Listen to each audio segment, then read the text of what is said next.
Olá, estamos aqui para mais um episódio do Pod Confra. É junto dos bons que a gente fica melhor. Hoje aqui estamos para falar um pouco sobre o agro. E ao meu lado está Bernardo Ramos. Sim, muito obrigado, Eusébio. Hoje a gente começa o segundo episódio com convidados de peso. Literalmente. Muito obrigado pela audiência a todos. Estão aqui conosco Antônio, também conhecido como Toninho, e Gilberto, da Triama. O tema que nós vamos conversar hoje vai ser sobre agronegócio. Muito obrigado, sejam bem-vindos. Antes de passar aí para vocês falarem um pouquinho a história de cada um de vocês, né, até para os telespectadores conhecer, queria agradecer o nosso parceiro, Sicoob Crednosso, que vem aí oferecendo, né, e dando apoio e soluções financeiras para toda a região aqui norte mineira. Muito obrigado por todo esse apoio aí. Bom, pela prioridade é o Gilberto, né? Os mais velhos primeiro. Eu acho que nós que temos que agradecer, tá? Para mim e para minha empresa, é um orgulho estar aqui falando do agronegócio. O agro nunca para e nunca vai parar. E principalmente quando eu vejo aqui que o Sicoob está patrocinando. O Sicoob está fazendo uma diferença muito grande no nosso negócio. Espero que continue assim. E espero que o agro não pare, porque nós dependemos do agro. E eu vou até brincar aqui nesse princípio já, que se tem uma coisa que nós precisamos 3 vezes, você é advogado, né? Eu, às vezes, não queria precisar de um advogado, mas sei que pelo menos 3 vezes por dia, nós precisamos do agronegócio. Café da manhã, almoço e jantar. Verdade. Toninho? Não, Gilberto, você não vai falar um pouquinho da sua trajetória, não? Como é que você veio para lá em Montes Claros, o tempo que você está aqui? Aliás, é um estrangeiro, não um forasteiro. Eu queria, então, já tenho o título de cidadão Montes Claros. Né? Então, antes de mais nada, antes da gente entender aqui a trajetória de sucesso de cada um de vocês, conte um pouquinho sobre de onde vem, um pouco da pessoa Gilberto, Toninho, pai de família, marido. Aí a gente depois começa a especular sobre o profissional. Fique à vontade. Posso começar então? Claro. Você pode me interromper, que eu falo demais, viu? Fala então, não. gente... Oi? Não? Fala não. Tá, eu sou natural de Oliveira. De Oliveira eu fui morar em Bom Despacho. Em 1996 eu vim conhecer a revenda aqui, estava passando dificuldades financeiras. Em 97 nós adquirimos o fundo de comércio da antiga concessionária. E quando eu vim a Montes Claros eu assustei. Muito calor, água calcária. Achei a cidade, com todo respeito hoje, o que eu vou falar de 26 anos atrás, bastante feia, bastante bagunçada. E eu lembro que eu escrevi na minha agenda, 6 meses no máximo em Montes Claros. Vou vestir a noiva, a concessionária, vou vender e vou embora para Bom Despacho. E eu, na época, representava a Massa Ferros. A Massa Ferros fez um projeto para a gente que dentro de 5 anos eu tinha que vender no mínimo 50 trator ano para chegar no ponto de equilíbrio. E uma coisa me chamou a atenção, as concessionárias aqui fechavam dia de sábado. E eu comprei a concessão aqui em 96 e 97, meu primeiro ano, eu já vendi 84 tratores. Quase o dobro. Quase o dobro. E eu falei, puta que na merda, para não falar puta que pariu, né? Aqui é um lugar de ganhar dinheiro, tem muita dificuldade, mas tem muita oportunidade. Já começou a ficar bonito. Já começou a ficar bonito. O agronegócio, né? A cidade ainda continuava, era dificuldade, sabe, Eusébio? Água mineral, para tomar banho, o cabelo, o shampoo, o sabonete não espumava. Mas foi água, né? Não, acho que não chegou a faltar. Mas uma coisa que me chamou a atenção, Montes Claros recebe muito bem. E uma outra coisa que me chamou a atenção, eu por trabalhar com agro, as pessoas, os meus primeiros amigos foram pessoas de faixa etária maior, ou seja, pessoas que já tinham errado na vida, que sabiam, e isso fez um grande diferencial para mim. E eu queria aproveitar esse momento até para já agradecer essas pessoas. Zé Marques, que era Zé Marques do Gás, Alexandre Pires Ramos, que era da ACI, e Jamil Cury, foram as primeiras pessoas com quem eu aprendi a fazer negócio no Norte de Minas. E depois disso, a empresa cresceu, começamos em Montes Claros, fomos para Janaúba, Guanambi, Vitória da Conquista. Depois eu dividi a sociedade com meu pai, fiquei aqui no norte de Minas, fomos para a capital, depois Uberlândia, depois Unai e agora em Pouso Alegre. E a minha mãe ficava sempre preocupada, certo? Que eu ia voltar ou não para Montes Claros e um dia eu fiz uma brincadeira de muito mau gosto com a minha mãe, que era virou realidade. Eu falei, mãe, de Montes Claros eu não saio nem para ser enterrado e hoje sou dono do cemitério em Montes Claros, né? E crematório. Então, com todas essas brincadeiras, recebi em 2003 o título de empresário do ano de Montes Claros, recebi depois um título de cidadão de Montes Claros, então hoje eu sou montesclarense, fiz e formei uma família em Montes Claros, minha esposa é de Montes Claros, tenho 2 filhos nascidos em Montes Claros e trouxe um filho que eu tinha antes do casamento, não fora do casamento, viu gente? Para morar comigo e hoje ele gerencia a nossa loja de Belo Horizonte. Então, Montes Claros para mim é uma virada de chave. Bacana. Bacana. Bom, vamos lá, né? Eu sou nascido em Montes Claros, né? Acho que pouca gente sabe disso. E mudei daqui muito jovem, mudei com 6 anos, né? Meu pai era funcionário do antigo Banco Crédito Real e ele achou por bem ser transferido para Belo Horizonte para proporcionar uma condição melhor para a família, para os filhos, né? Na época, as oportunidades nossas aqui eram muito escassas, né? Montes Claros ainda eram, estou falando aí no início da década de 60, por aí, carecia de muito desenvolvimento, a maioria de nós saía para estudar fora, né? Quase todos. Nós tivemos vários colegas, né, que foram estudar fora. Mas nem por isso eu perdi o vínculo com a cidade, né? A gente sempre conservou uma aproximação muito grande. Passei várias férias, várias temporadas aqui em Montes Claros, enquanto jovem, e em função dessa ligação, né, emocional e até mesmo de nascença, vamos dizer assim, de naturalidade, eu acabei casando também com a minha esposa, é daqui, né, de uma família também muito tradicional, e hoje nós temos 3 filhos, 4 netos. Os filhos estão espalhados, né, pela 2 em São Paulo, uma mora aqui, né, resolveu ficar, veio para cá, jovem ainda, e fui trilhar minha vida profissional. Eu sempre fui executivo de empresa, fui diretor de várias empresas, não comecei como diretor, mas como estagiário naquela carreira que todo mundo percorre, e graças a Deus eu considero que eu tive uma carreira de sucesso, né? Eu morei 15 anos fora do país a trabalho, tive em lugares difíceis que foram desafiadores, né? Eu tive no Oriente, eu morei no Iraque durante a guerra, morei depois na América Latina, depois tive uma temporada, por último, na África, né? Mas eu considero que isso foi um grande aprendizado. Eu costumo falar que eu comecei minha carreira de executivo no exterior e praticamente terminei a carreira de executivo no exterior, em ambientes e situações totalmente diversas, né?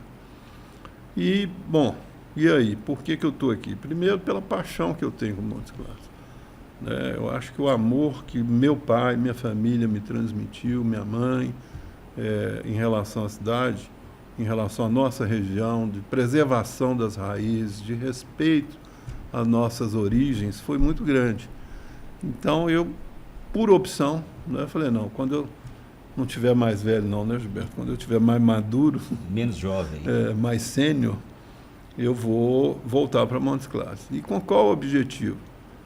Eu acho que assim, tudo que eu vivi, vivenciei, que eu aprendi e ainda estou aprendendo, eu precisava, de alguma forma, ajudar algumas pessoas ou transmitir isso, deixar um propósito, um legado, né? Eu sei que pode ser muita presunção da minha parte, mas o pouco que eu sei, eu não queria ficar só comigo, né? Mesmo da história, da experiência, das pessoas, né? Outro dia me fizeram uma pergunta lá na confraria, quem que era aquele cara da Mate Sulfo? Quer dizer, não é aquele cara, foi um grande cidadão chamado João Bosco, que fez uma transformação, né? Nós estávamos até batendo um papo ali, tirando um pouco do foco do agro, sobre o desenvolvimento da nossa cidade e que contribuiu. Só estou dando exemplo aqui. Mas, enfim, voltamos com esse propósito de ajudar as pessoas, ajudar as organizações a desenvolver as pessoas, a desenvolver as organizações para que a gente possa criar empresas melhores, pessoas melhores, e criando pessoas melhores, criar uma sociedade melhor. Isso vale para o agro, vale para a indústria, vale para o comércio e tal. Eu sei que o foco nosso aqui é a água, mas eu não podia deixar de falar isso, tá?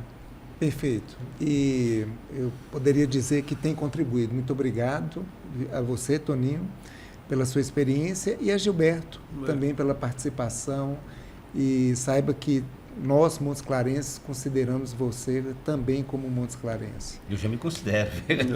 Independentemente. Eu E a acho cidade é assim, bonita. antes da gente entrar propriamente no tema, eu acho que assim, eu queria dar um destaque do papel que a confraria tem tido, não só Fique à vontade. em relação à questão do agro, mas assim, desse novo formato de trabalho, não trabalho, mas de cooperação, de colaboração. Né?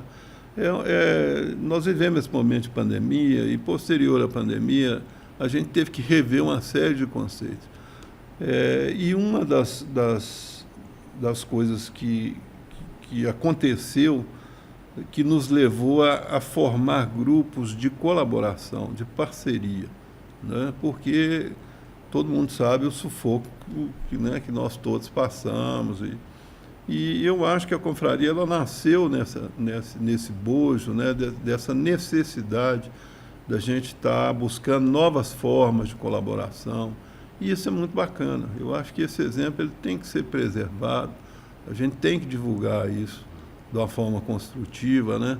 O que a gente batalha muito, que é o intercâmbio de conhecimento, que é o network, que é a rede de negócios saudáveis, né? Respeitosos e éticos. Né? Então eu queria pedir a vocês esse espaçozinho aqui que eu tive para destacar o papel importante da confraria e aí é papel de todos, né? Cada um aqui tem um, né? Todos nós temos líderes que se revezam, né? na liderança do projeto, não digo projeto, mas da plataforma, ou sei lá, dessa coisa que ninguém sabe direito que é a confraria, mas que está sendo muito boa, muito positiva, né? A gente não quer concorrer com ninguém, com nenhuma entidade classe representativa. A confraria é um negócio solto e tem que ser dessa forma para que a gente possa aprender cada vez mais e crescer cada vez mais. Perfeito. O Momento Merchan não foi programado não, mas foi muito bacana. Bom. É mais um desabafo do que um desabafo sadio do que Claro. Senhores, indo direto ao ponto. O Brasil vem se destacando ano após ano com recortes em safras. Salvo engano, acho que o número recente é que nessa última safra foram mais de 310 milhões de toneladas, né? Então a gente se firma como o terceiro maior produtor de grãos do mundo, portanto já somos uma potência agrícola. Mas olhando para cá, para o norte de Minas, o que vocês têm visto que tem se destacado e que seria interessante pontuar aqui para os nossos ouvintes, aqueles que estão nos vendo e ouvindo? Eu vejo que o norte de Minas precisa divulgar isso que vocês estão fazendo aqui melhor. O norte de Minas hoje tem o maior projeto de irrigação em áreas contínuas da América Latina, que está aqui no Jaíba. Tá? Nós temos o maior maciço florestal do mundo, que começa aqui no norte de Minas, vai até a Bahia. Está acontecendo aqui na Jaíba o projeto fotovoltaico. Tá? As maiores usinas de geração de energia fotovoltaica estão no norte de Minas. O sol, que era nosso problema, hoje é grande aliado nosso. Nós temos no norte de Minas uma superintendência do Banco do Nordeste, que tem linhas de crédito específicas. Nós temos case de sucesso no norte de Minas. Norte de Minas, até 5 anos atrás, quem falava em plantar soja no norte de Minas? Acho que depois o Toninho vai comentar sobre o projeto aqui, que está batendo recordes de produção. Então, eu acho que falta no norte de Minas é um reconhecimento maior do agronegócio. Então eu vejo que o que vocês estão fazendo aqui, Bernardo e Eusébio, é de grande valia. Reconhecer o norte de Minas, na minha percepção, é a última fronteira agrícola do Brasil com infraestrutura. Nós temos aeroporto, nós temos ensino, nós temos muita coisa e temos muita terra para ser aberta ainda. E aí daqui a pouquinho, eu acho que no momento certo, eu queria falar com vocês sobre um detalhe que nós precisamos pensar, que é o projeto da Mata Seca nossa, que está sendo tratada como Mata Atlântica. Mas eu acho que o Toninho tem dados aí para nós que pode ajudar bastante, Toninho. Vamos lá, Toninho. Pô, essa questão do meio ambiente, da Mata Seca, eu vou devolver para você, né? Eu vou me concentrar aqui mais, o meu foco aqui mais é na gestão, né? Que é a minha especialidade, pelo fato de ter uma experiência com um grande projeto no agro, né? Então, o que eu posso dizer, primeiro é que corroborar aí o que o Gilberto está colocando, eu acho que a gente tem muita coisa positiva para divulgar, para falar. Nós temos alguns problemas de infraestrutura que nós precisamos resolver, essas questões de estradas vicinais, né, que foram melhoradas, né, estão em andamento, mas a infraestrutura nossa precisa ainda de passar por algumas reformulações. Né? Infraestrutura que eu digo de forma geral, principalmente estradas, nós temos uma VLI aí, uma ferrovia que não vai para lá nem para cá, essa coisa nunca fica clara onde, né, qual que é a real intenção. E isso seriam questões que ajudariam muito no escoamento de produção e tal. Então, eu acho que nós temos essa questão. E com a visão da gestão, eu queria destacar aí alguns projetos que a gente, ao longo da conversa aqui, vai falar. A gente participa de um projeto inovador de produção de proteína animal no semiárido, que é um projeto inovador no Brasil, né, que alguns conhecem como Santa Mônica, como GEL, como Cara Preta mais recentemente, que é a produção de proteína, né, do gado Angus, dos ovinos, né, e das tilápias, de peixe. Né. É um projeto de sucesso que a gente tem tido aí. Eu falo a gente porque a gente ainda colabora lá, obtido números bem razoáveis em relação à produção, isso que o Gilberto colocou. Para vocês terem uma ideia, hoje a média de produção de soja, né, de tonelada por hectare, no Brasil está na faixa aí de 65, né, Gilberto? 65 sacas hectare. Sacas hectare. E nós estamos conseguindo um resultado de 82 aqui no sacas norte de Minas por hectare, no semiárido. Evidente que com irrigação, né, com todo um projeto estruturado, que é uma outra questão também do agro nosso, é que nós temos que administrar a abundância. Quer dizer, nós temos água subterrânea, nós só precisamos administrar adequadamente como é que a gente A utilização. utiliza isso, né, porque o lençol ele tem que ser reposto, é preciso criar os barramentos, enfim. Existe toda uma tecnologia envolvida nisso aí. Então, esse exemplo, outro exemplo também, né, Gilberto, é a questão do dado que eu trago, né? A produção média do Brasil é de em torno de 5 arrobas por hectare. A gente tem conseguido 120 arrobas por hectare. Evidentemente que é um projeto confinado, né, de animais confinados. Agora, com uma utilização maciça de tecnologia e numa área concentrada. Né, eu estou falando com vocês de 2.600 hectares irrigados para em torno de 20 mil hectares. Eu estou falando do conjunto de todas as fazendas. Né? Então, nós temos 2.600 hectares irrigados, que gera, né, quase que atende quase que a necessidade de suprimento de alimentação. Esse é um projeto interessante, nós vamos ter oportunidade de falar mais algumas coisas dele ao longo da...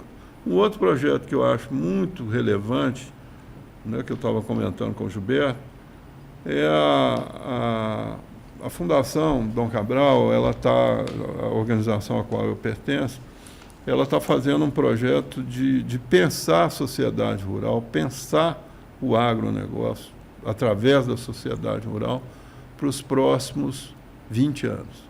Quer dizer, o que nós pensamos em relação à questão do agro através da sociedade rural e até mesmo o papel da sociedade rural nisso tudo, porque conforme a gente estava comentando, a sociedade mudou. O agro, você mesmo que falou no início, aí, a produtividade nossa hoje é absurda. Né? Se não fossem os problemas de infraestrutura, nós ainda perdemos 20% da safra, em algumas regiões até mais, se a gente considerar aí o Tocantins na época de chuva, e né, Mato Grosso, é até pior do que isso, por problema de infraestrutura. Né? Então, essa questão toda nós vamos ter oportunidade de estar debatendo aqui, né? O que a gente precisa melhorar e o que a gente precisa fazer. Beleza? Ótimo. Eu posso dar continuidade Pode. aqui? Vou aproveitar o embalo. Pode. Eusébio, eu peguei alguns dados e fiquei assim, realmente assustado diante da grandeza dos números. De 2002 para 2022, nós saímos de 120 e poucos bilhões de dólares PIB do agronegócio para 500 bilhões de dólares. Isso, para a gente ter uma noção, equivale ao que a Argentina produz hoje. Aí, quando você olha para o norte de Minas, o agronegócio representa, salvo engano, 40% do nosso PIB. Na região norte de Minas. Norte de Minas, perfeito. Tá Vamos fazer, né, deixar delimitado. Diante desse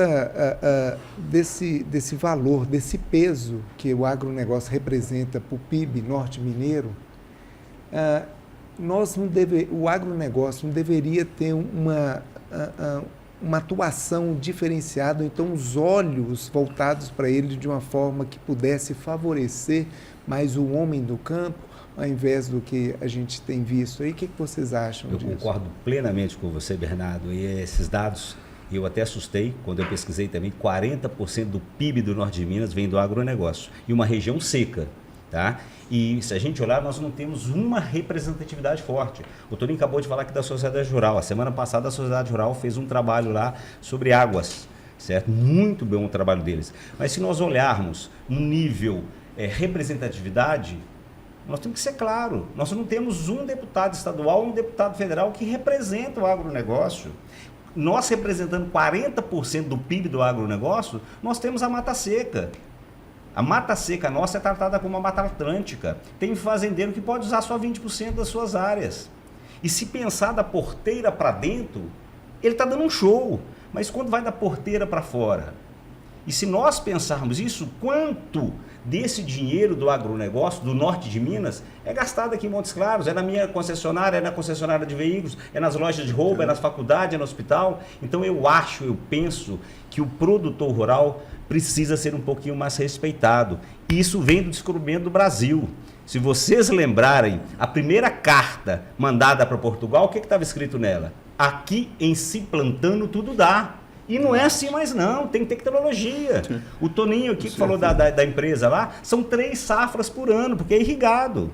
Tá? E vou pegar os números aqui para ajudar. Isso aqui eu tive que fazer uma cola.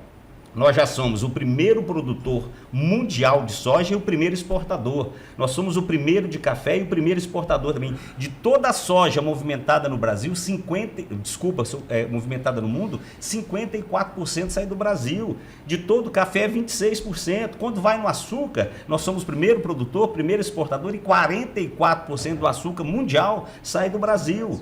Quando nós vamos aqui em frango, nós somos o terceiro produtor e o primeiro exportador, 32%. Nós temos que tirar o chapéu para o produtor rural. E ele, antigamente, essa carta, e se você pegar os primeiros literaturas brasileiras, quem era o produtor rural? Era o Jeca Tatu. E se você vai há 2 décadas atrás, na capa da Veja, quem era o produtor rural? Era o caloteiro que não pagava o banco. E você vai há 1 década atrás, quem é o produtor rural? É os gaúchos que estão invadindo. É os que desmatam. E aí eu vou pegar um dado para você aqui. O Brasil usa apenas 7% da sua área para plantio. 7%. Tá? China, 16%. Estados Unidos, 19%. E como nós somos tratados? Se você pegar a imprensa aí para criticar é muito fácil. Pega esses artistas, desculpa a expressão, metendo pau no agronegócio. Nós temos que tirar o chapéu para essa turma. É muito o que eles fazem. Você vai comprar um carro, você põe um projeto no banco, na parte da tarde o projeto está aprovado, o financiamento, e você está com o carro. Você vai financiar um trator, às vezes é 90 dias.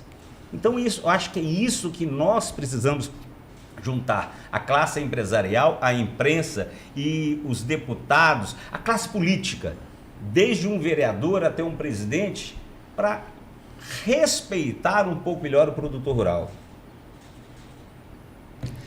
Vendo até Toninho falando aí muito dos projetos, a gente sempre está ligando aí inovação e tecnologia à produtividade, né? Com certeza. Como vocês veem, assim, desde do pequeno produtor até o grande, como está sendo essa aceitação e essa distribuição de conhecimento? Porque, assim, tecnologia nem sempre é ligada a um alto volume de investimento. Às vezes uma tecnologia, né, nós falamos no episódio anterior, às vezes um baixo investimento, uma coisa bem mais objetivo, né, com objetivo claro, traz uma produtividade. Como que está sendo distribuído esse conhecimento aí ao ver de vocês? Eu gosto de dar alguns exemplos, né, porque facilita o raciocínio. Nós participamos esse ano do evento, né, da Abanorte, que praticamente congrega Janaúba. todos os produtores de Janaúba e da Jaíba, né, da região. E eu fiquei muito impressionado com a utilização da tecnologia no agro, que é te respondendo, uma tecnologia acessível, porque antes, quando se falava em tecnologia, era tudo muito caro, difícil, né? Então, hoje, com a comunicação via internet, hoje você tem internet na fazenda, você consegue controlar determinadas condições por drone, até de identificar praga dentro da cultura, para que o defensivo seja lançado, o defensivo ou o que for ser usado ali, seja usado pontualmente naquela região. Então, quer dizer, a tecnologia ela chegou para ficar. Você tem equipamentos hoje que operam sozinho, né? Sim, todos ligados.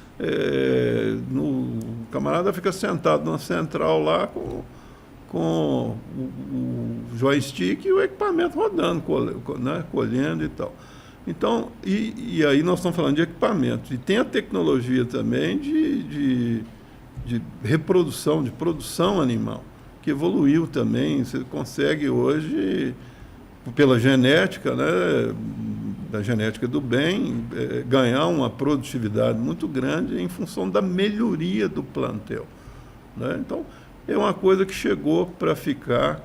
E eu costumo falar, eu estava até comentando também antes aí, que aquele fazendeiro, esse que o Gilberto falou lá do início do descobrimento, que não se modernizar, ele vai ser fadado ao insucesso. Infelizmente, essa cultura nossa de plantar e ficar esperando chover acabou, entendeu? A gente tem que fazer mecanicamente, tecnicamente, né, corrigir solo, plantar, semi-confinamento, enfim. A gente precisa ter escala para que a atividade seja economicamente viável, né? Você está falando do produtor, o Gilberto também comentou.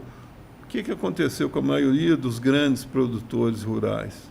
Hoje, as fazendas foram vendidas para grandes grupos, porque as famílias foram para a cidade, estudaram, formou, enfim, cada um tomou um rumo e nós não tivemos sucessão, né? O agro hoje ele vive um momento difícil também em relação à questão sucessória das pequenas e médias propriedades, além de todos os problemas que nós temos de financiamento, de várias dificuldades que o agro ainda traz.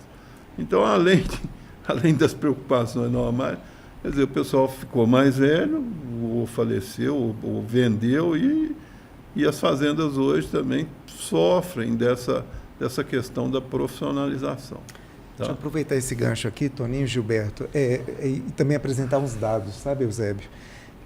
Para a gente entender a evolução tecnológica que está acontecendo no campo. Se você pega esse corte de 2002 a 2022, ou, portanto, 20 anos, você vai ver que a safra de grãos cresceu 250%. E a área cultivada aumentou apenas 75%. Ou seja, foi quase 3 vezes superior à área de cultivo. E isso é fruto do quê? Da tecnologia. Mas o que eu queria saber de vocês é o seguinte: vocês têm visto, têm notado a percepção de vocês em relação a essa profissionalização no campo, de fato está acontecendo, está mudando a cabeça do produtor rural, está vendo a propriedade como empresa, como realmente um local onde ele tem que extrair, tem que se tornar viável financeiramente, ou a gente ainda está patinando aqui no norte de Minas nessa visão? Eu acho que aí nós temos 2 ou 3 parâmetros. Primeira coisa, isso mudou muito na época do ministro Alisson Paulinelli, que fez a revolução do agronegócio brasileiro, que merecia ter ganhado o prêmio Nobel e infelizmente morreu há 2, 3 meses atrás.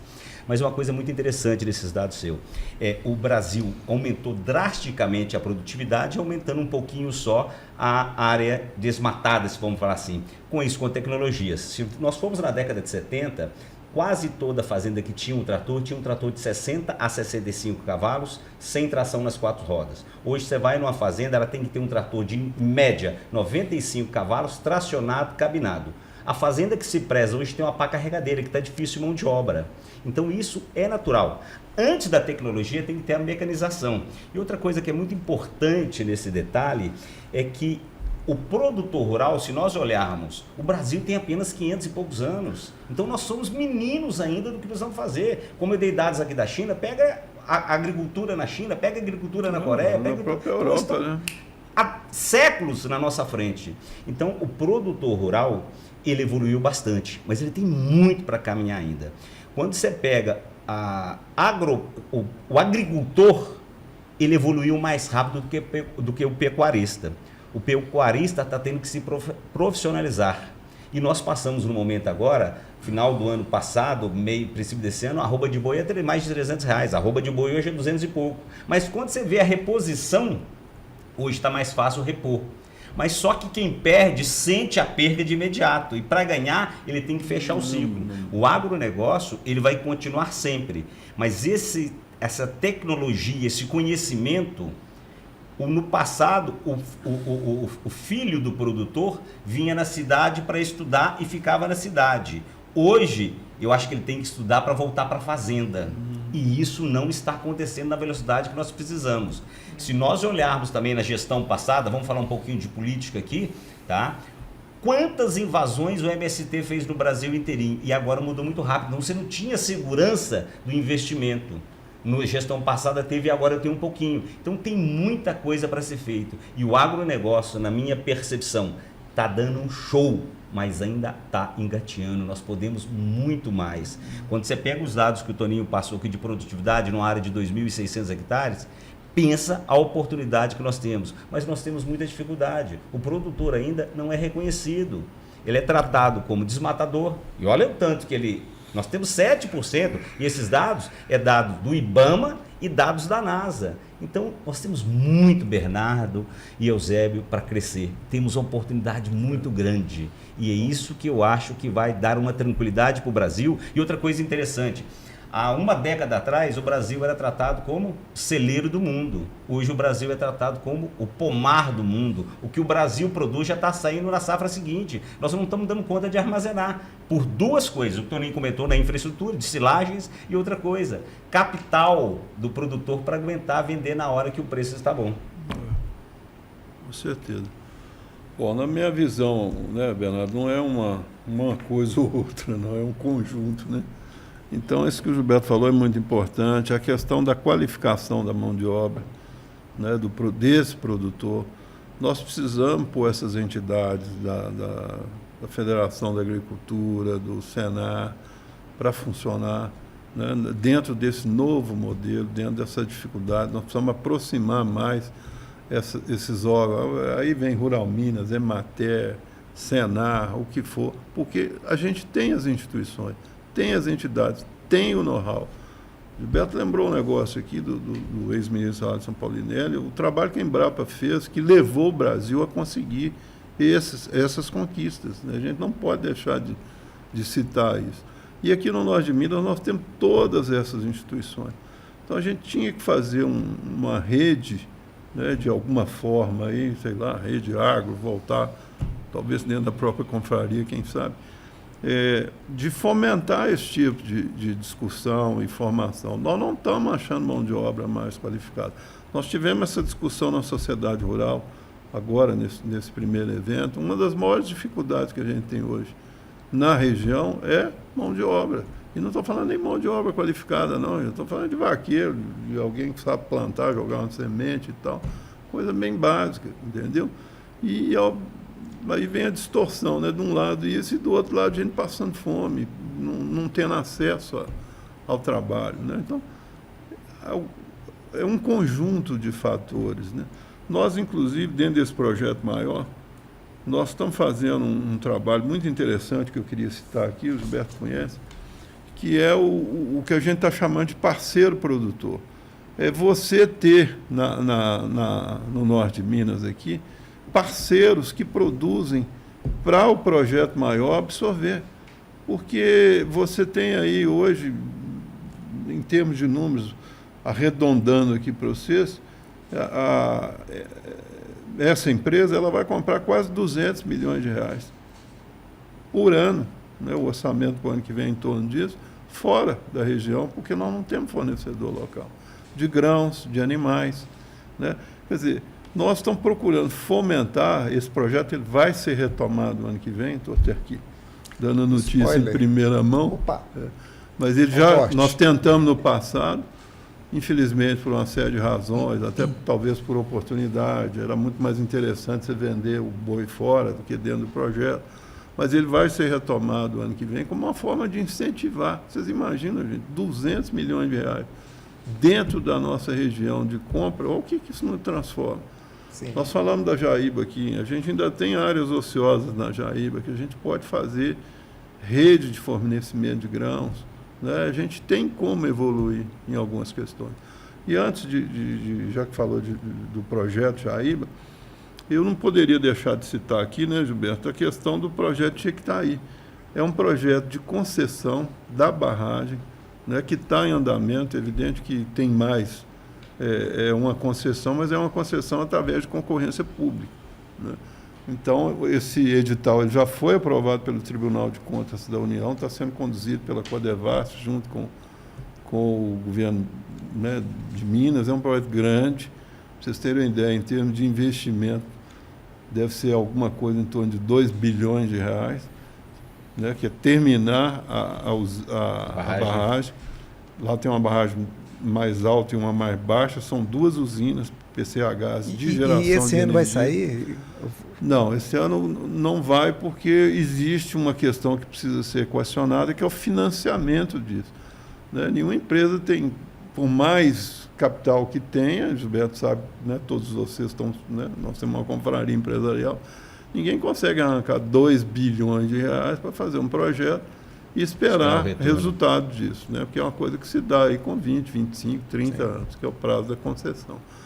Mas o que eu quero dizer é que isso muda muito o perfil da região e a gente tem que fazer um esforço para que isso aconteça. Agora, é uma concessão, quer dizer, se depender do poder público, nós não vamos sair nunca do lugar. Isso que o Gilberto falou aí, aí não é crítica a nenhum deputado ou deputados da região, né? É a representatividade política nossa que precisa defender mais o agro da região.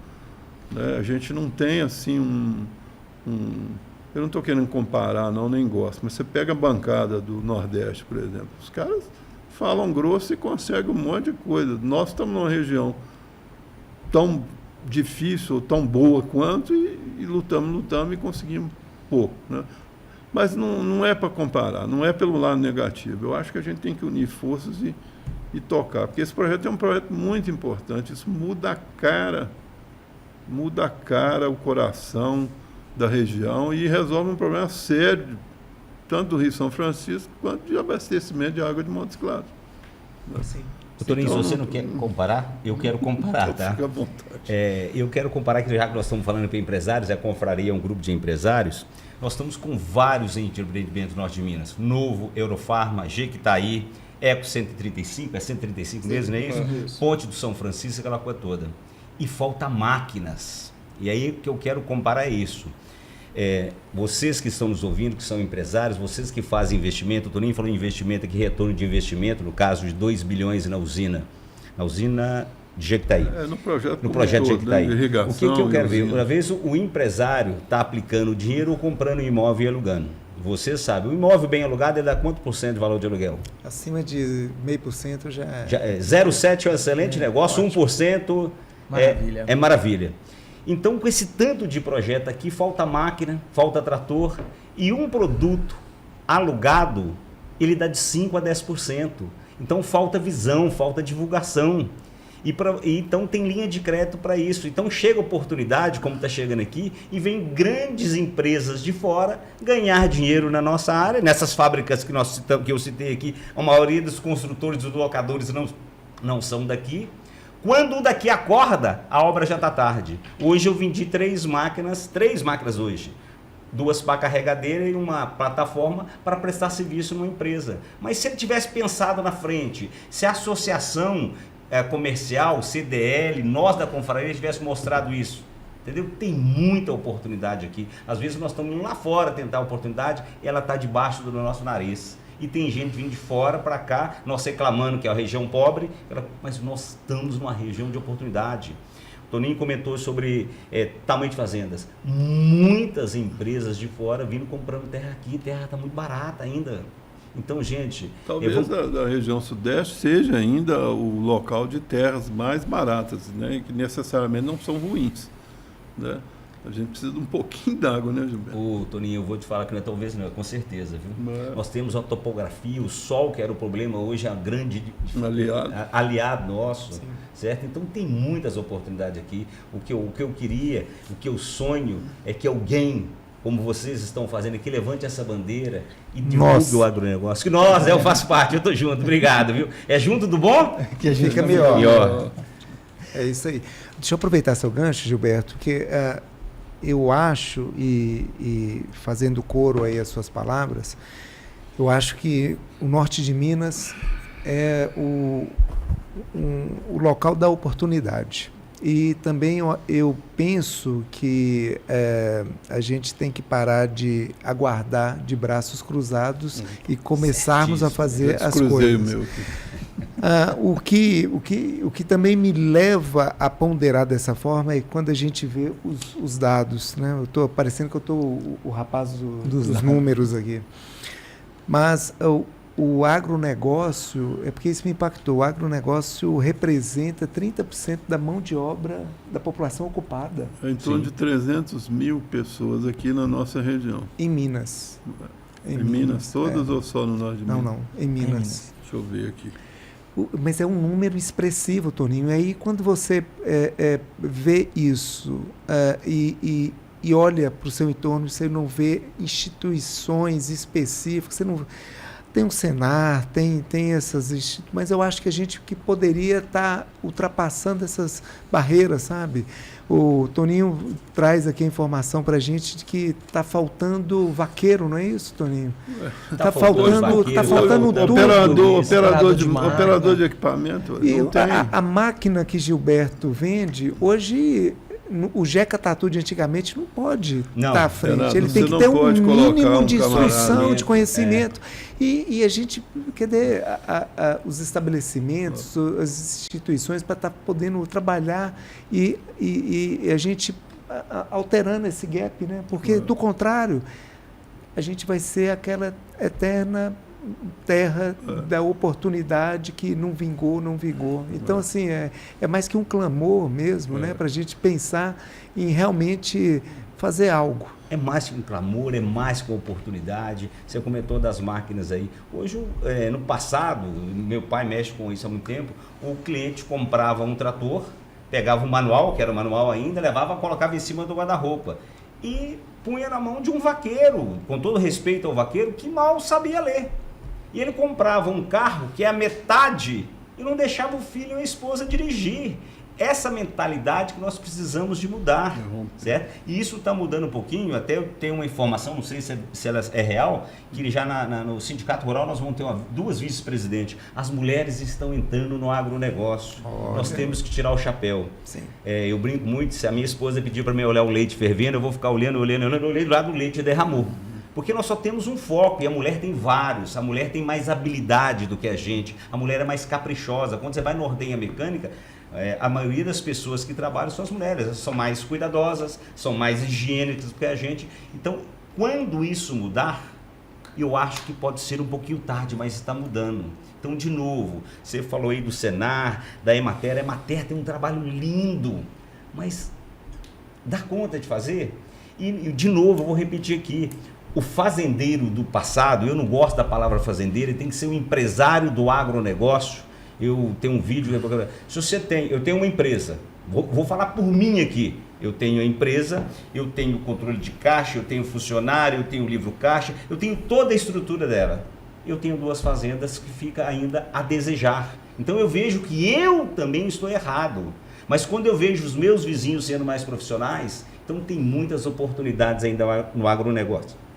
O que eu acho que falta é um pouquinho mais investimento de tempo nosso. Eu acho que tem 2 coisas que a gente tem e que a gente não podia economizar. É tempo e conhecimento. No agronegócio, que eu comentei no passado, todos os grandes fazendeiros do norte de Minas, do Brasil inteirinho, o que ele fazia? Ganhava dinheiro, mandava o filho para onde? Para fora, às vezes para fora do país, estudava e ele ficava na cidade. Eu acho que ele tem que virar esse jogo agora, ele tem que mandar o filho estudar para ele voltar na propriedade, para ele saber o retorno que dá no agronegócio. E às vezes eu vejo e conheço vários clientes meus e falo isso de coração.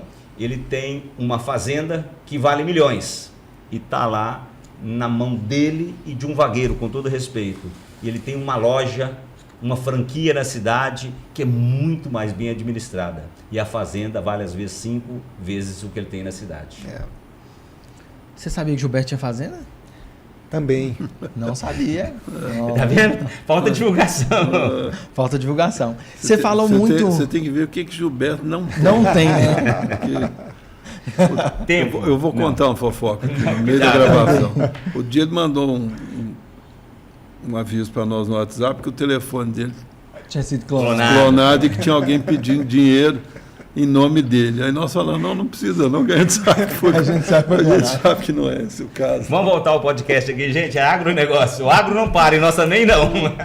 Você vem falando muito da importância Relaxar. do incentivo financeiro, mas como que você vê a tendência e os desafios das linhas de crédito do governo em relação a essa disponibilidade para o produtor? Boa pergunta, Eusébio. O Plano Safra, que normalmente é lançado na metade do ano, junho para julho, esse ano ele foi lançado em junho. Mas de lá para cá não tem dinheiro. Nós estávamos com um volume de trator represado, porque estava saindo de uma pandemia onde faltava trator, com vários projetos no banco. Hoje, se eu levar uma proposta no banco, o banco vai recusar, porque não tem dinheiro. Tá? Linhas de crédito governamentais. Quando você fala do sistema Cicobi, que está nos patrocinando aqui, ele tem o CDC. O CDC já está com a taxa um pouco maior. E aí eu deixo esse clamor para todo o Cicobi, tá? Eu venho de uma região, que eu falei que eu nasci em Oliveira, morei muito tempo em Bom Despacho. Lá o Cicobi, eu não sei a palavra que eu vou usar, se ele está mais evoluído ou se é uma região menor, eles trabalham com linha de crédito governamentais. Aqui eu não consegui fazer, eu tenho 25 anos de norte de Minas. Eu não consegui, eu fiz financiamento pelo Cicobi, pelas linhas de crédito governamentais. Quando vai no CDC, o Cicobi dá um show, certo? Um outro banco que eu vou citar aqui, que eu admiro e tem linhas de crédito, é o BNB, tem o FNE, que é a menor taxa do Brasil, mas por ser uma linha governamental, eu acho que é muita burocracia, certo? Eu converso com os gerentes, com o superintendente, eles falam que tem que respeitar, porque é uma lei, é um dinheiro governamental, eu acho que tem, mas eu acho que precisava, até quem sabe, já ir a classe política, ver como facilitar esse dinheiro chegar para o produtor rural. Eu brinquei, que você vai comprar um carro, você põe a proposta na parte da manhã, na parte da tarde está aprovado. Lógico. O carro já está emplacado. Já está emplacado. Lógico, com taxas diferentes, certo? Há um ano atrás, um ano e meio, a Selic lá embaixo, faltando produto, o cliente precisava da máquina para trabalhar. E uma coisa que nós temos que pensar, a máquina produzindo, ela se paga. E normalmente o carro, ele gera despesa. Então acho que é uma mudança de cultura que nós temos que fazer. Mas está faltando dinheiro para o agronegócio.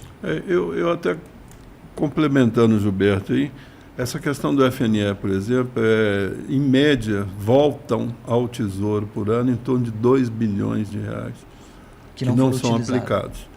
E aí é um misto, né, de dificuldade de bons projetos, né, falta de bons projetos, porque a gente tem que ter, né, felizmente, muito cuidado com o trato da questão pública, da coisa pública, né, porque é pública, é meu, é de nós todos, né, aqui, e ninguém quer dar dinheiro para o camarada queimar né, nós já tivemos exemplos no passado da Sudene aqui, sem querer entrar no detalhe, que realmente não foi uma coisa muito razoável, né? Então, essa questão do recurso, ele existe, mas ao mesmo tempo não existe, porque é mal aproveitado. E é uma coisa, às vezes, que eu comentei aqui, às vezes o produtor rural não está com o cadastro atualizado, falta um documento ambiental. Então, os dois lados, entendeu? Entendi. Mas A tem coisa pública, ela é difícil, né? Quando você tem um projeto em média, né, Gilberto? Eu posso estar falando bobagem aqui, mas num trâmite normal de um projeto pequeno ou médio no Banco do Nordeste, ele gira aí na faixa de 8 meses, 10 meses. Se tiver tudo certo. Para ser liberado. Para ser liberado. Agora, você vai a burocracia do banco? Não, é porque o cara, isso que o Gilberto falou, é muito importante. Né? Uma ou outra coisa não está bem. E às vezes, o que a gente tem que pensar? Nós vivemos de ciclo, o agronegócio é todo ano, tá? Então, se eu coloquei esse ano, não deu, deixa ele lá para o ano que vem. Então, falta um pouco de profissionalismo, de organização também do setor agrícola, do setor rural. Eu também acho. Então é papel dos dois, é muito papel importante. dos dois, é papel dos dois. E esse papel nosso aqui de facilitar isso. O Gilberto já deu um spoiler anteriormente, ele pode dar mais um para a gente. Não tem nenhum banco aí que está vindo, não, parceiro, que pode facilitar? Show, eu acho que tem sim, tá? Até vou falar aqui, eu represento aqui em Minas Gerais toda a XCMG, tá? Vocês devem ter visto aí pela mídia, o nosso governador esteve lá, eles vão investir mais 270 milhões, hoje saiu mais uma notícia, mais uma fábrica vindo para dentro da fábrica da XCMG, tá vindo uma fábrica de motor, e a XCMG montou o primeiro banco dela no mundo fora da China, aqui em Pouso Alegre. Se eu não estou enganado, é acordo de Basileia que os bancos têm, não é isso? Então, nos primeiros anos, ele tem que trabalhar com linhas de crédito só de CDC. O ano que vem, ele começa a trabalhar com linhas de crédito governamentais, que é o Finame e várias outras linhas. Aí eu acho que vai facilitar bastante, tá? E a China está comprando o Brasil, na minha percepção, senão ela vai passar fome, tá? Com todo respeito, assim. Então, os chineses têm uma velocidade de tomada de decisão, são corajosos, eles não estão onde estão à toa, né? Então, estudam, e o Banco XCMG, com sede em Pouso Alegre, vai entrar nesse mercado. Olha aí. Eu te cortei, Toninho, fica à vontade. Não, pode continuar aí. Aproveitando então, queríamos agradecer, né? Ué, já? Também, não, agradecer o nosso patrocinador. Não, agradecer o nosso patrocinador aí por estar dando todo esse aporte, né? Porque sem ele a gente não iria começar aí esse projeto maravilhoso, como o Gilberto falou, né? De trazer vários empresários de vários nichos e tentar potencializar, trazer problemas, né? Levar soluções também para quem está nos assistindo. Isso é muito, muito importante, né? Às vezes o pequeno empresário ele vê uma coisa muito distante, mas aqui às vezes com grandes empresários, grandes experiências igual vocês dois estão aqui hoje, pode estar levando para eles algo que eles não viam, né? Sim. Às vezes o produtor está lá só falando mal do banco que não libera o crédito, mas ele também tem que ver o papel dele, né? Isso, olhar para dentro, né? Agora o banco também tem que ver o papel dele de racionalizar processo, melhorar. E o governo apoiar. também, né? Sim, porque às vezes o banco ele é um órgão... É só um repassador, né? Ele tem um órgão cumpre regulamentador ordens por trás. Então, isso é importante a gente trazer. É evidente que tem uma questão que chama garantia, né? Que é um... Mero detalhe. É um mero detalhe, essa garantia, né? Mas, não é só querer, né? infelizmente tem que ter, né? Mas acho que o que você está dizendo aí, Zé, é muito importante, que muitas vezes o óbvio precisa ser mostrado, dito, precisa ser dito. E só para dar um parâmetro para vocês aqui, mês passado eu tive conhecendo algumas fábricas na Índia. O ano que o Brasil vendeu mais trator, produziu mais trator, ele produziu 80 mil tratores. Foi na época do lançamento do plano Mais Alimentos. A China produz 900 mil trator ano, mais de 10 vezes. Então nós temos um mercado muito abundante. A China ou a Índia? Desculpa a Índia, desculpa, obrigado aí pela correção. Eu falei que eu estou falando só de pessoas. então a Índia produz hoje 900 mil trator ano. É muita coisa. É muita coisa. Esse ano, as fábricas brasileiras devem chegar próximo a 50, 55 mil unidades. Olha a diferença. Nós estamos falando de 900 para 55 mil. Então, nós temos um mercado muito grande. E agora precisamos de linha de crédito para isso. Perfeito. Deixa eu te fazer uma pergunta, pode ser um pouco invasiva. Me fala um pouco sobre o seu negócio, como que cresceu aí junto com o agro. Tá. A pergunta eu vou entrar em detalhes, tá? Às vezes pode não interessar, mas você me fez a pergunta, eu vou responder, né?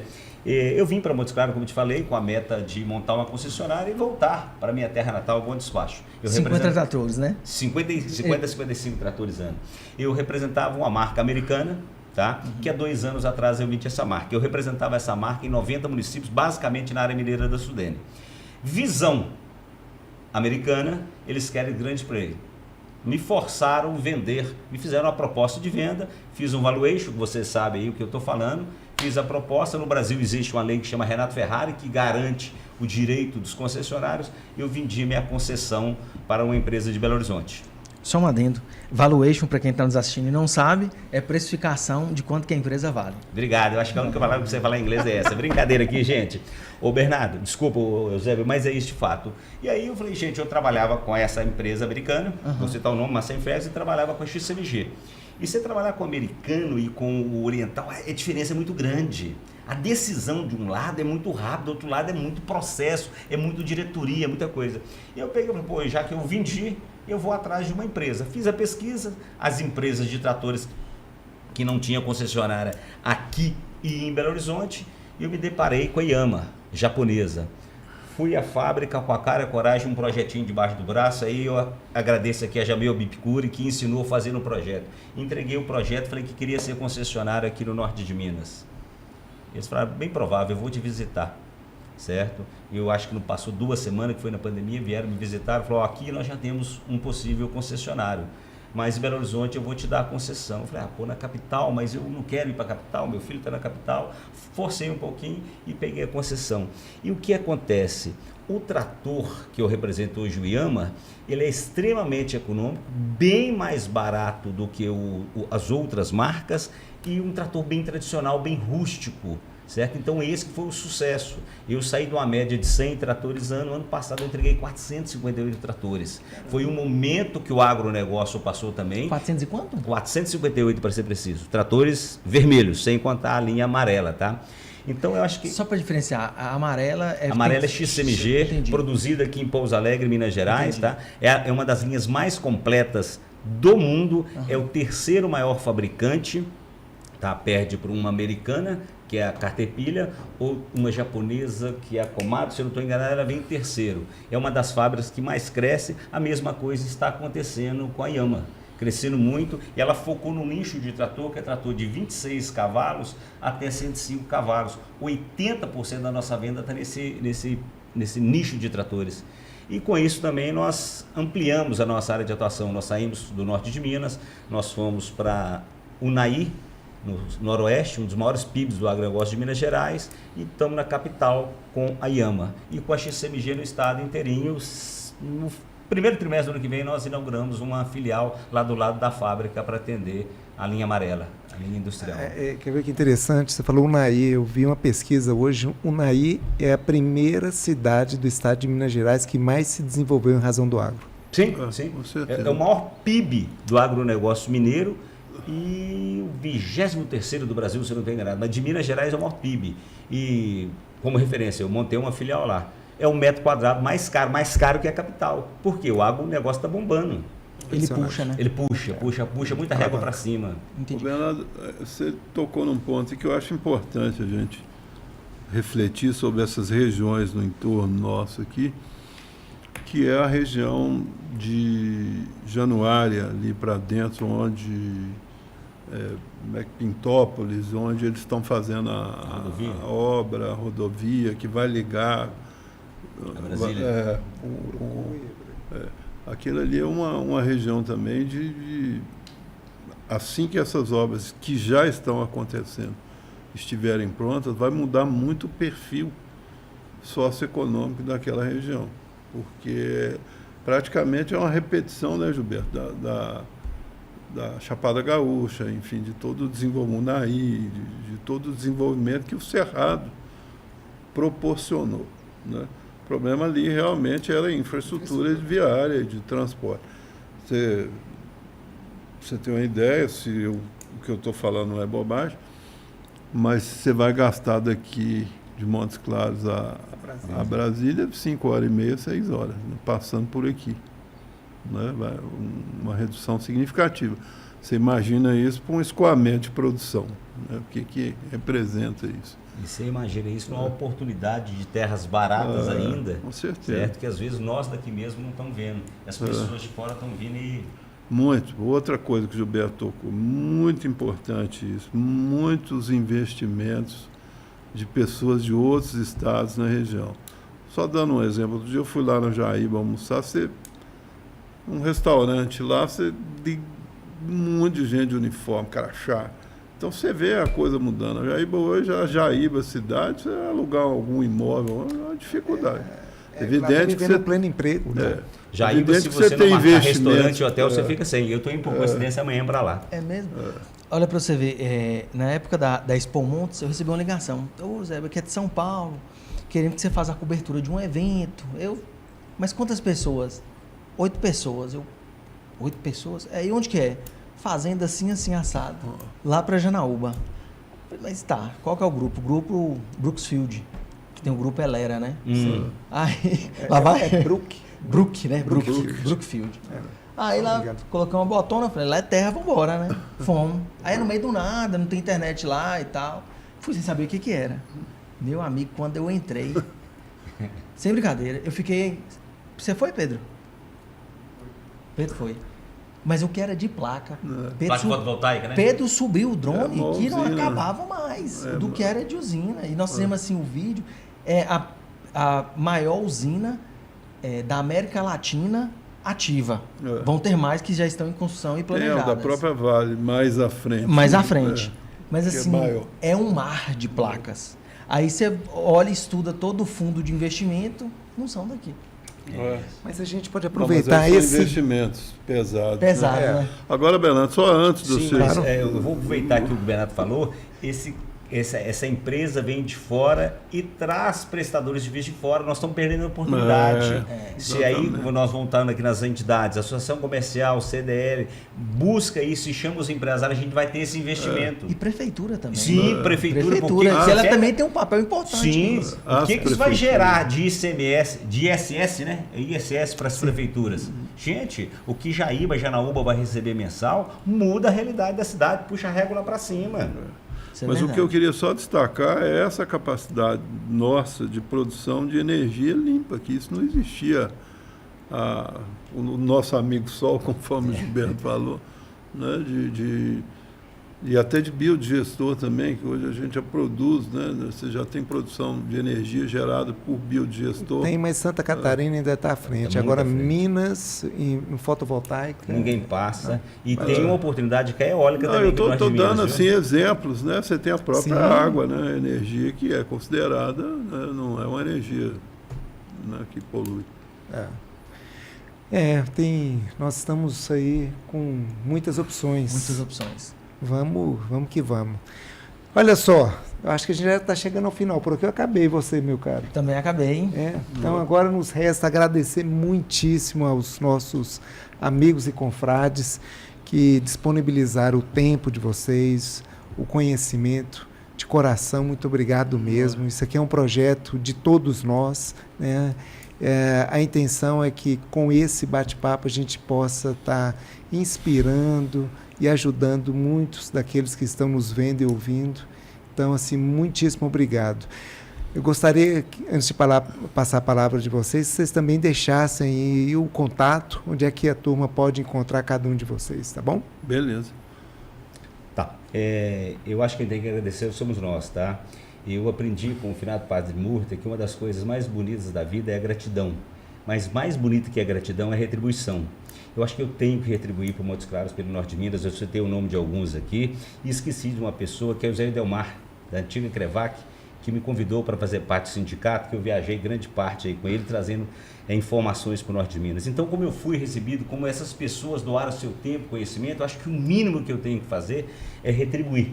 E acho que a nossa empresa está fazendo, gerando um emprego, pagando imposto aqui no Norte de Minas. A matriz está aqui com várias filiais. Normalmente a matriz está na capital e vem para o interior. Nós fizemos totalmente o contrário. Então, para vocês, para nós da confraria, eu penso que nós temos que doar. E tem uma música aqui do Beto Guedes, né, que fala 1 mais 1 é sempre mais que 2. E meu pai sempre me ensinou, se eu troco uma caneta com você, Bernardo, eu saio com a caneta, você sai com a caneta. Mas se eu troco uma informação, eu fico com 2, você fica com 2. Então, informação, quando a gente mais troca, mais a gente tem. Conhecimento Nós que agradecemos. E conhecimento não acaba, gente, não acaba. Obrigado de coração, estamos juntos aí, tá? Encontrar Triama no Instagram, @Triama.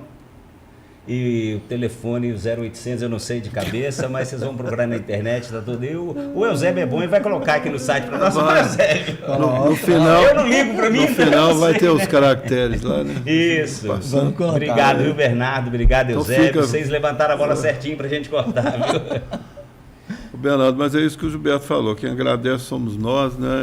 A gente está no firme propósito, igual eu coloquei no início, né? Nós temos que deixar um legado, um propósito. Eu acho que esse papel da confraria é muito nobre nesse aspecto, né? Diz que o homem do 0 ao 25 ele estuda, dos 25 aos 50 ele ganha algum trocado e dos 50 aos 75 ele tem que retribuir, né? Então é por isso que eu estou só estudando aí. Estou novo. Mas você já está ganhando. Então, é essa mensagem. Eu acho que, assim, o agradecimento é fraterno, porque é uma questão nossa, a gente sabe, só nós sabemos, né, como é que foi duro chegar nessa confraria do jeito que ela está hoje. Ainda continuamos lá com os pega para capar bom, mas isso é importante, né? A gente tem as divergências, mas isso gera o crescimento também. Então, eu agradecer, eu queria só lançar um desafio, eu acho que nós precisamos ter um espaço no nosso podcast para falar sobre um tema que afeta todos nós, que é qualificação e formação de mão de obra.